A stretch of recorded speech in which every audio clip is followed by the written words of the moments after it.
Okay, so in this part of learning module number 10, we're going to be looking at pretty much a different topic here, which is capital structure. So here we're building off of the two articles that you had to read for this learning module. And before we can get to capital budgeting, we need to understand who we are as an organization and what our most important needs are. So basically, the 6 things that I have here on this slide and that are discussed in one of the articles talks about there's a lot you need to do before you're ready to do significant capital budgeting. So first off, every organization should have the priority of building an operating reserve. You've got to have cash on hand. I mean, if we're in learning module number 10, you probably know by now, cash is king. You've got to be able to have good cash flow, even in the months where you're struggling to raise money. We need to reduce our deficit, so that would be second. If we are running a deficit, maybe we had a couple bad years and we've decreased some of our fund balances, well, we want to try and put that back in.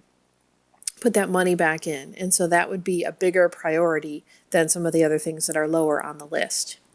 Then we talk about debt, and we want to get into good debt, not bad debt, right? So our good debt is making sure that we're doing things that help us operate our programs, making sure that when we are taking on debt, it's the right terms, it's absolutely what we want to be doing.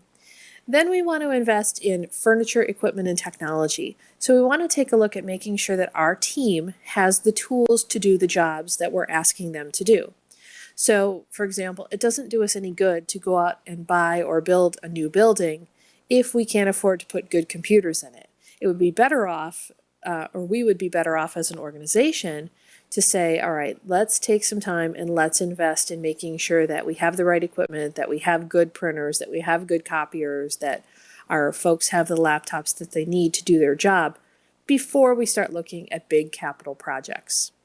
And then when we do get to the point where we need to look at capital projects, we want to first make sure that we are able to decide, we have a current facility maybe. Is there a way to maintain it? Is there a way to repair it to make it better? Should we add on? We always want to look at our current facility before we start going out and acquiring and building new facilities. So once we've completed that analysis for our organization and made sure that we are ready to start looking at capital investments, then we have to understand our capital structure. So this is where we combine our assets, our liabilities, and our net assets. And hopefully by now you know that not all assets are created equal, right? Some are more liquid, some are more illiquid. Not all liabilities are created equal. Sometimes we have bad debts and sometimes we have good debts. And then our net assets, which refers to kind of our fund balance, is it unrestricted? Are we able to use it? Or is everything permanently restricted so that it's very hard for us to tap into the cash or the net assets that we do have on hand? So what I'll say about capital structure is there's no one right structure. Every organization is different, and they're going to have different structures, and that's okay. The key is understanding what ours are, or ours is, and making sure that we're aligning our strategic priorities with that. So what you're going to do is you're going to look at cash, your physical plant, your receivables, so how you receive money in, as well as your investments. And you're going to take that all and put it together and try to figure out, what is my capital structure? So here's some questions you're going to ask when you're trying to understand what your organization's capital structure is. You're going to want to look at how your cash comes in, right? Does it come in 2 big swoops, right? You get, you have one big fundraiser a year and you get one big grant.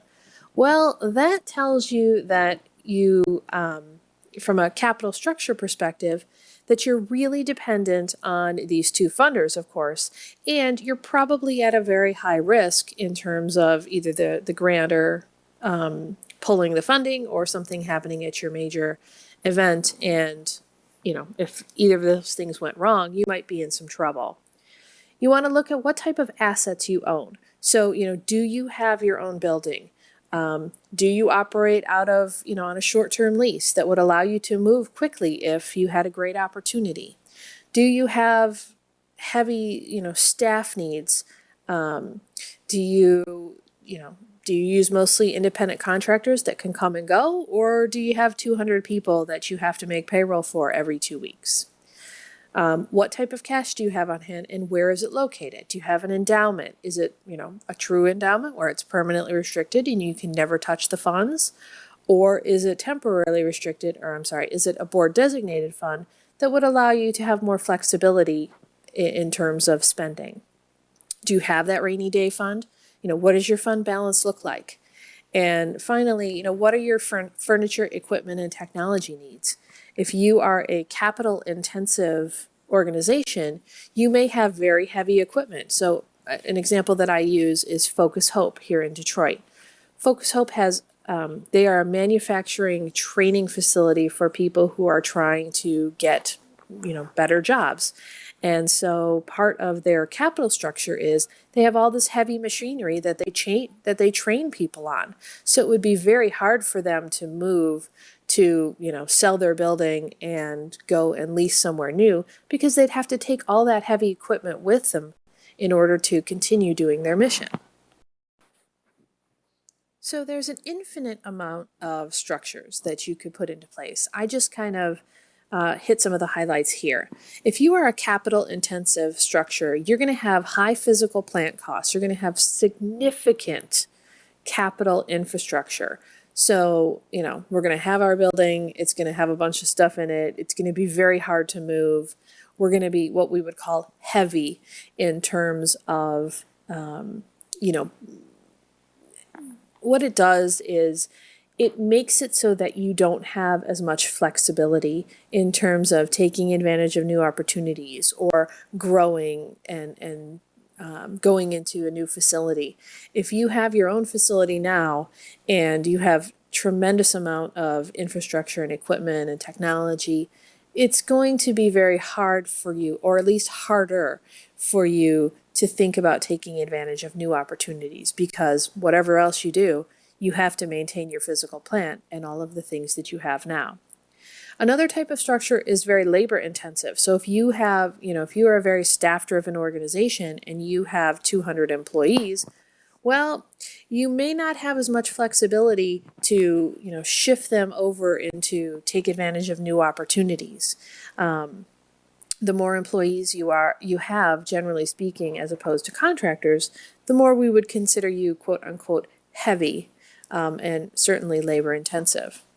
And then there are some organizations that we would call kind of nimble, right? They operate more on a shoestring, or at least from the perspective of they may have just a few key staff and then they work with contractors. They may operate out of a facility that they borrow or a facility that they lease on a short-term basis. An example that I often think of is, recreational, nonprofits that, do after-school programs. Well, oftentimes they'll go into the schools. So they don't actually have a physical plant. They don't make the children come to a building. So they come in and they use the gym that's in the school and they teach them about basketballs. They may bring the basketballs, but they probably hire the coaches who are, working other jobs. And they would be considered pretty nimble in terms of how they would be able to operate in the future, or changes if they wanted to, go into a different school, or if they wanted to expand their program into baseball or football or something like that. So it's important to understand capital structure because it helps us understand what our capital budgeting needs are going to be in the future, or even currently. Obviously, the heavier we are, the more capital intensive we are, the more we're going to have to budget for capital maintenance and capital operating, or, new, acquiring new replacements and things like that. Whereas if we're a little more nimble, chances are our capital budget is also pretty nimble and pretty slight.